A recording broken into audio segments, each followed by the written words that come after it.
Alpha 1 to Alpha 2, yes, I'm receiving. ETA 1 minute, roger that.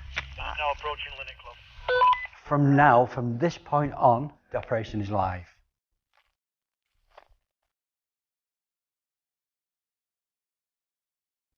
You're checking the door. If he's in, you're in.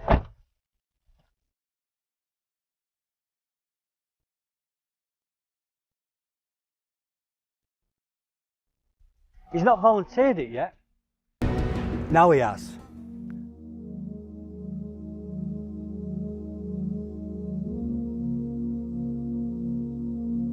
Hi, my name is Phil Moulton. I'm here to talk about my journey. Through my book, which I wrote, took 10 years to write. So I'm 60 years of age and I was brought up in Middleton, Manchester. From this point on, as soon as someone comes into the room, the operation is live. So that's it. It goes live from now. Okay, so every time our VIP moves, we have to move. Going back into all the years, I used to think to myself, all these people are paying thousands of pounds to go onto a course and they're getting no work. And I've got to say, it used to be infuriating because I was one of those people who paid an awful lot of money going through a married life and struggling to pay for courses with no work at the end of it. And that's why I decided to write the course that I wrote back in, it was 1999 when I wrote it. So before we move off site, I want all vehicles to be searched, all areas to be searched where we're doing our walkthrough. So maybe we need to find out from our principal where she's going to be walking around, if she wants to walk up to the top, if she wants to walk up to the country lane. But everything that we do has to be planned. Before she moves, we search. Before we travel, we search. Before we do all those, we do the walking formations and get the formations in place. Finish your cup of tea, and when we go, it is 20 past 11. By 11:30, we're going. Every time she twitches, we've got to make sure that everything's boxed off. So we are now live as an operation. So we've got 3 categories, and I've categorised this as a category 2, a medium category. Any threat needs to be taken seriously. Okay, so on this particular one, we've got Cat 2.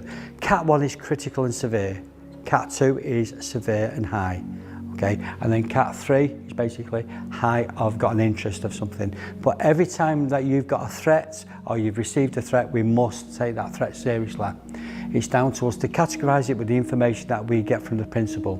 Okay, well, and we can only get that information from the principal. Remember, if our VIP is being stalked or there's criminal activity, we may be asked as a court of law to go and give evidence. Our main priority is to make sure that's safe and doing it lawfully as well. Bad guys can carry weapons, we can't, so we have to put the procedures in place. So this is a high risk. It's not a medium, it's a high risk because it's still category 2.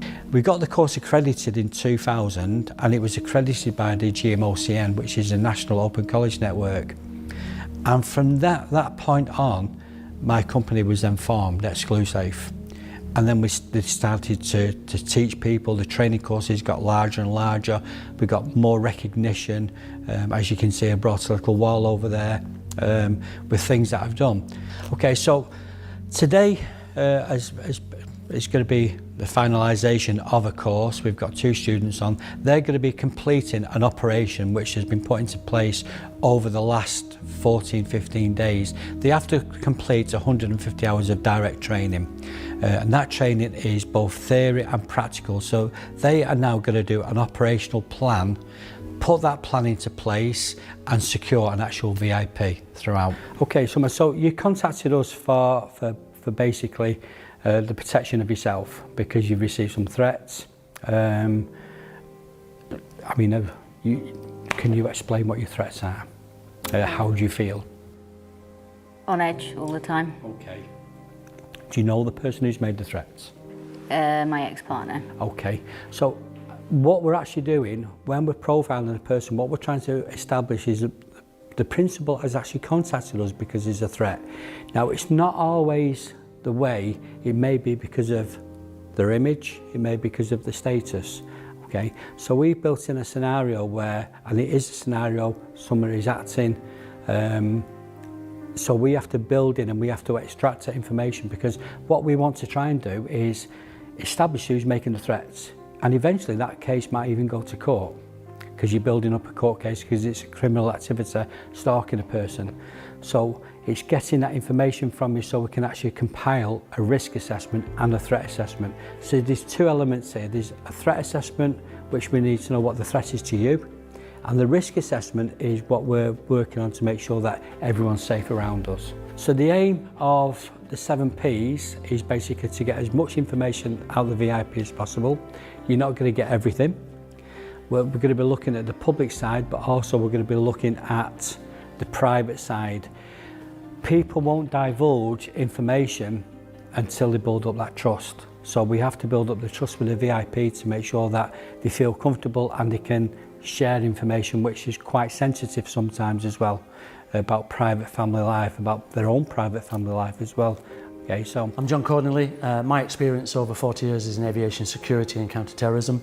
I'm here today to help Phil with an awareness session on weapons, particularly explosive devices and contingencies for those kind of events. So the situational awareness about these things is to try and mitigate those kind of threats. Things typically, from our experience in aviation, about Richard Reid, the shoe bomber, so disguise devices, weapons. This one's an under-vehicle device used by Republican terrorists that would be kind of a limpet magnetic device underneath a car. So those are the types of things that we've been going through today to provide an awareness to bodyguards or close protection operatives. Okay, so what we've got here now, we've got the lads who are doing the recce. They've already done one recce to the location. So they're leaving Linnet Clough and they're going to be actually going over to the next location. To make things a bit more secure, we colour code things. So we'll have red 1 and then red 2. Red 1 is actually the location where we're leaving. Red 2 is where we're going to be arriving to. So giving them code names, it's basically giving some added security, making sure that people don't know where we're travelling to and from. Each one of these will be timed and its distance. So this particular map is about 2 miles. So we're going to split it into 0.5, 0.5, 0.5, 0.5. On the route, what they'll be looking for will be vulnerable points, choke points, any areas which will raise concerns. The biggest concern we've got on this route at the moment is parked vehicles, because it's very narrow. Oncoming traffic, because you're going to have to let vehicles coming through, because you'll have 2 vehicles. The ambush areas will be predominantly where we're leaving site or we're arriving the site to. When they're setting the recce up, what they should be looking for will be the M-bus and D-bus point, which is in effect the drop-off and pick-up point. Everything has to be timed to make sure that everyone knows where everyone is all the way through the route. It doesn't matter what shape or size you are or sex. It's what's in your heart that you can do it. And close protection, our bodyguards, are actually overcoming bullies. All the people I've guarded over the years are basically because they've been bullied by one way or another, whether it's because of their image, because of their status. That's what we do as close protection people, our bodyguards, if you want to call us that. So getting into the bodyguard arena was quite difficult. A lot of people saying no, and there was one person who I still keep in contact with. I'd love to mention his name, I don't know if I could, but he gave me a leg up and he said, yeah, I'll give you a chance, and we went from there. And things started to escalate. People actually saw me work, and they didn't just judge me because I was a civilian. They actually looked at the way I worked, how pragmatic I was, how thorough I was, and basically how in depth I did all the training and all the work as a lone protection officer, not having a big team. For this operation now, we've got the VIPs due to arrive. We've got Sal, we've got Phil, and we've got Alicia. So the plan will be to secure the area for the VIP. So we're going to be using Sal, who's going to be covering that main area there. Okay, so Sal's going to wave the VIP on. He's not going to make a big arm movement. She's expecting to see somebody at the gate. So Sal is going to be positioned there. Phil is going to be positioned in this location here, and he's going to be directing the VIP to park up. So before Alicia makes her way down this pathway, Phil's going to push down here. Sal is going to be here. So now Phil will be pushing down there, and he's going to be waiting where the hedge line is. So he's covering off that blind spot to make sure that that blind spot's actually covered. And he's going to give us a thumbs up to make sure that we're safe to come in. If we get compromised on that, we've got to have a plan B. We could actually debug them back into the vehicle and remove them out off the site, or we could go into a secured location. Today we've got our operation where you're going to be protected. We're going to go into Marple Bridge. We're going to be doing some little wall rounds as well, so if you won't mind throwing a couple of spanners in the works, maybe stopping and starting, going off, and maybe just compromising them, even just taking a phone call. It's just to make them think out of the box a little bit. Test them as much as you can. Work off your improvisation as much as you can, just go for it. And even if we say, right, we're going to go here, even if we're not planned. So how are you feeling? I'm excited. Okay. I want to... You might mix it up a bit? Yeah. Okay, which is good, and that's what we need, because part of what we've got to try and do is be flexible, not rigid, make sure that you feel comfortable at all times. Any time you can stop and say, I like to do this, I want to do that. They've got to form that comfort blanket around you, not you around them. So we've got to work around your requirements rather than vice versa. And Alicia's going to be your personal bodyguard. If we do get a compromise, or which we will do, also what you to do is go with the flow. Don't panic about it. No one's going to get hurt. Obviously, we have to compromise it to test them, to see how good they react to it. But thank you for doing this. And it takes an actress to pull this off. So at the end of it, all I want you to do is relax, enjoy it, but throw as many spanners in the works as you can. If you're going to do something major, just pull me to one side, say, can we do this film? I want to go here where we have to travel. How do you feel? Are you happy? Yeah. I'm excited. Yeah, you're excited. Yeah, brilliant. Okay, let's see if you're smiling at the end of it. My journey is outlining how I overcome the bullies from a very, very young age. At the age of 10, I started karate. And karate was my discipline, my path. And it gave me the focus to actually achieve so many things in my life. And one of the biggest things I always wanted to achieve was to become a black belt. And it took a long time to get the confidence to do that. Coming from a single parent, it's quite difficult, as it outlines in the book. And we went through a lot of obstacles. And one of the biggest obstacles that I actually come through was being bullied. And that's probably because of the lack of status. Didn't have a father at that moment in time. And it was just me and my mum. So picked on, had several good ideas, as we say.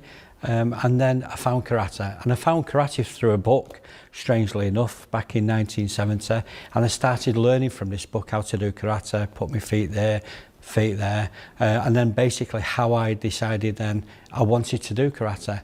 I didn't have the funds at that time, so basically I had to learn how to do things from the book. I developed my own striking boards, which was a piece of plywood nailed to a fence, and I used to hit that, stretching, so I used to stretch every day. Kicking a bag. So basically I trained myself until I found a karate class. Coming from a single parent at that time, there wasn't a great deal of money coming around, so what I had to do was find a way of doing it, and one of the biggest ways that I learned was working for my lessons.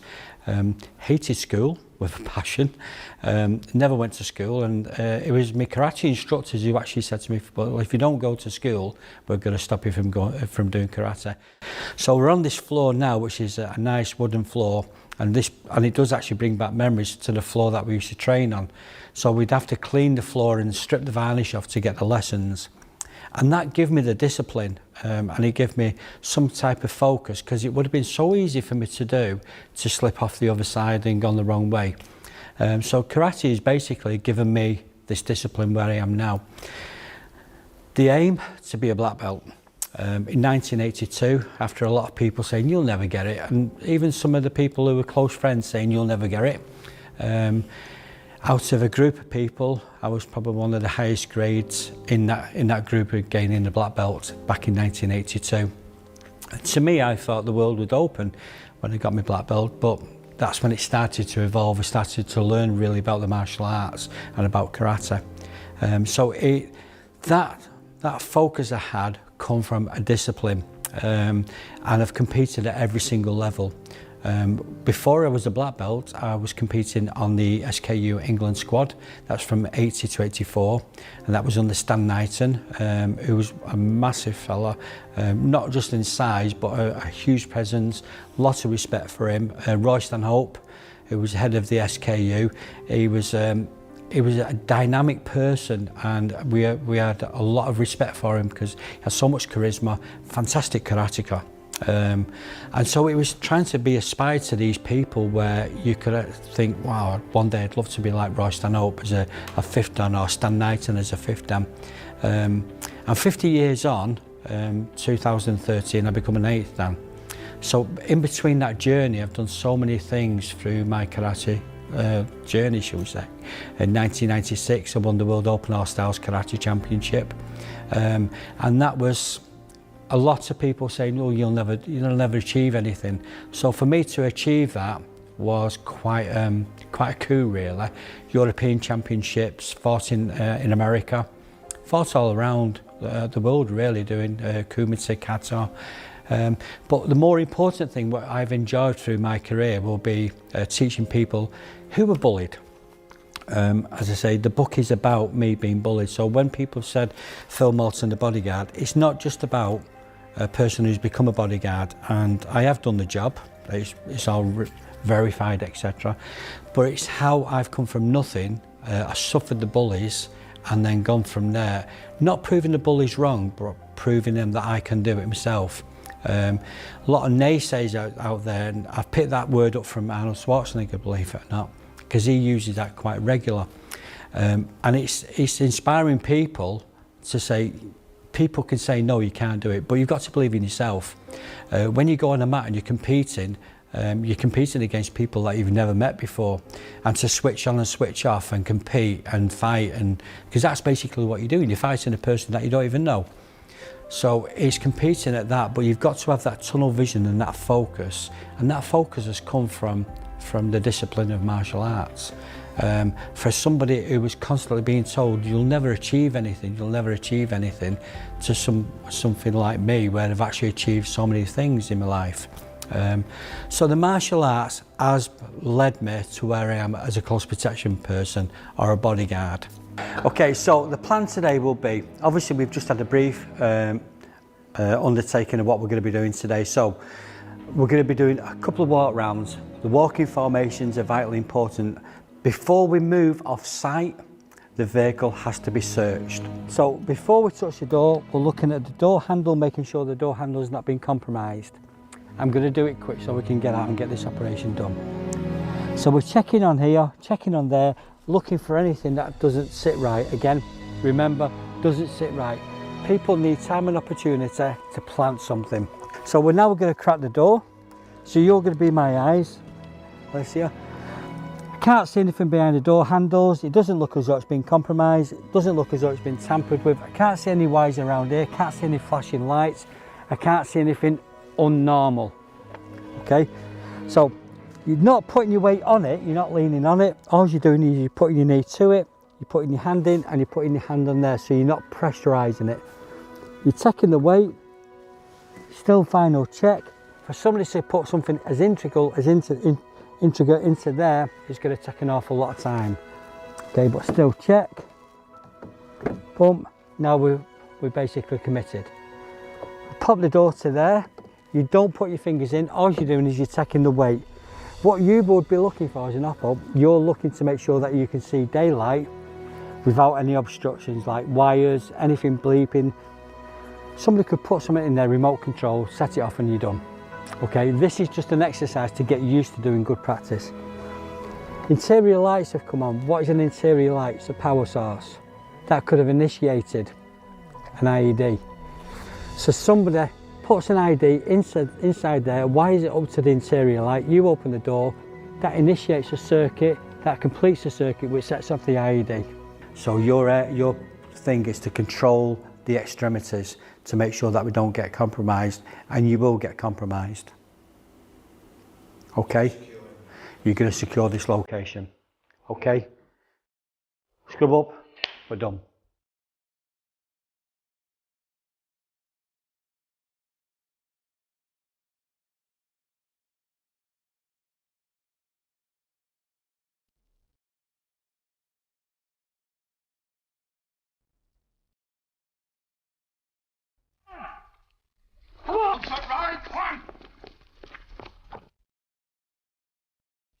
Bit near, aren't you?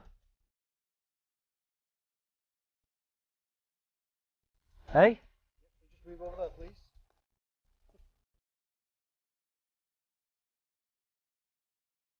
People in the UK cannot carry any type of weapon. These can, bad folk can.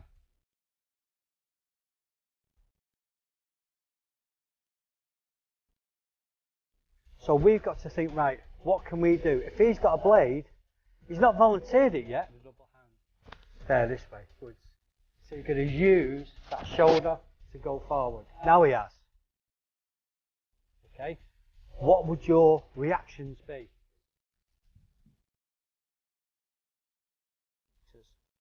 Yeah. Right.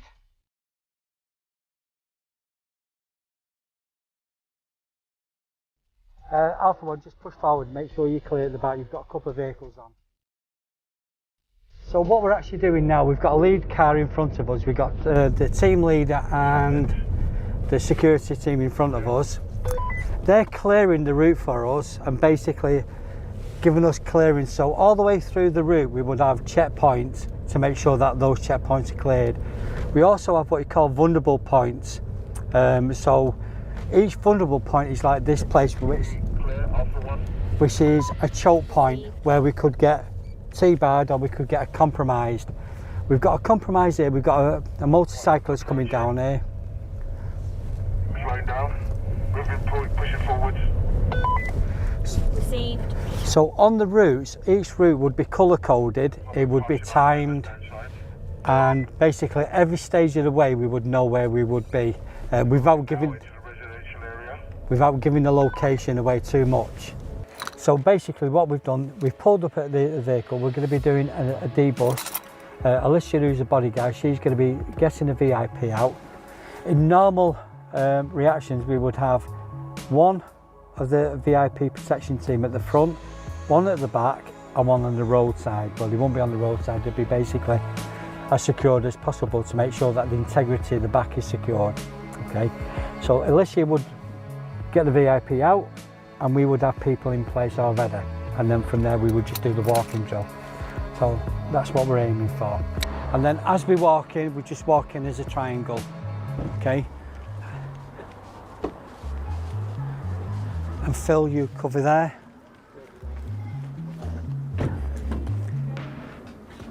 And then we walk on.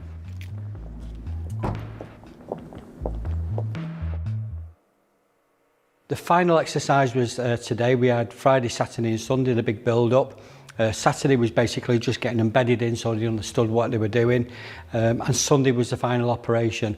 So we had Summer, who's been played by Ionica, who's gladly given her time up to play the wonderful actress.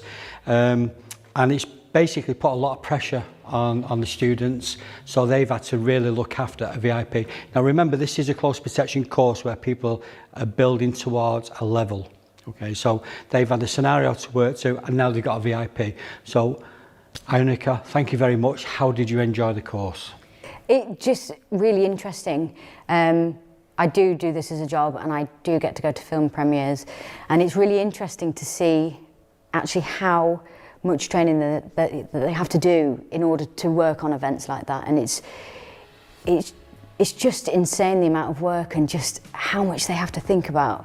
I mean, just the smallest things. And just as an actor as well, it's nice to do something like this because I do a lot of commercial work. So it's different to what I normally do. It's a little bit off the wall. Obviously you were working off a scenario, and because you're working to a course and they've got to look basically to protect life. So Ionica's actress or person who she was acting as had a threat. So basically they had to build a whole operation, a story around you, and make it work. But thank you so much, and hopefully one day I'll present you at a film premiere rather than something like this when you get more and more famous than you already are. We've probably trained nearly 3,000 people in close protection, personal safety, etc. So I'm quite proud of that. From somebody who was told you're never going to achieve anything, the karate aspect of it has brought me into a different arena. I'd probably say I'm quite well respected as an operator, as an instructor as well, even though I don't have a mass amount of students, I do have a good following where people are respected me, and people come all the way around the world. We have people coming from Spain just to come on my course, which I was very honoured about. People have come from other places as well. We've trained people in India, etc., how to do close protection. So from coming from nothing, the karate has given me this, becoming a world champion. People say, you're a world champion. And when you actually say that, you can see the disbelief on them. And when you say you're an 8th dan, what's an 8th dan? Well, I'm 8 times higher than a black belt. I took my 8th dan in 2013. I have to wait 9 years before I become a 9th dan. What do you have to do for that? You still have to continue to train. I still train every day. I still stretch every day, and I still do pad work. So you're keeping your skill set up. But the close protection stuff that we're doing at this moment in time on this course has been developed from actually doing on-the-job work, working with people like Whitney Houston, Pele, Eric Cantona, David Beckham. All these people have been secured in one way or another by myself. So I'm very proud of what I've done. And going back to the people who said you'll never do it, I'm just proud of how I've achieved what I've done. And that's where we are. So the book and the documentary and the filming that we're doing is outlining this, and when you read it and some of the people that I've actually protected, you think this lad from Langley, who amounted to nothing at the moment in time, and used to walk around with bin liners on his feet because his shoes used to leak, has actually come to this, and he's actually protected some of the highest profile people in the world. And that's where we're at. So the course gives me a lot of satisfaction in a number of ways, where I can see people progress up the ladder. I'm giving these people an opportunity to get what I never had. Because no one said to me, Phil, I'm going to write this course, I'm going to help you through it, you're going to do the course, and I'll even help you. You know, I'll hold your hand throughout the course, but you'll learn the course, and you will come out this course a qualified person. I'm very passionate about making sure it's done properly, and I mean, we've got 2 students today. I've trained 1 student, and that's unheard of, but because I've been down that area where people didn't have faith in you, I'll put my time into them. Now it's down to them once they leave the door and they've passed and they've got the license to do whatever they need to do, but it's having that progression to say, I've helped these people. Doing and witnessing this course has certainly changed my perception of what's going on. I think sometimes we can walk around in a bit of a bubble and just be like, oh yeah, going out for a day out shopping in a city or in a little town or whatever. And doing something like this, you just, the really small things that you never think of could be life-threatening situations, and it really makes you think that, gosh, actually just be a bit more careful in situations. And that we had a guy come in and talk about the weapons and how people hide them, and it's just absolutely crazy, and it makes you go, gosh, right, let's be a bit more careful.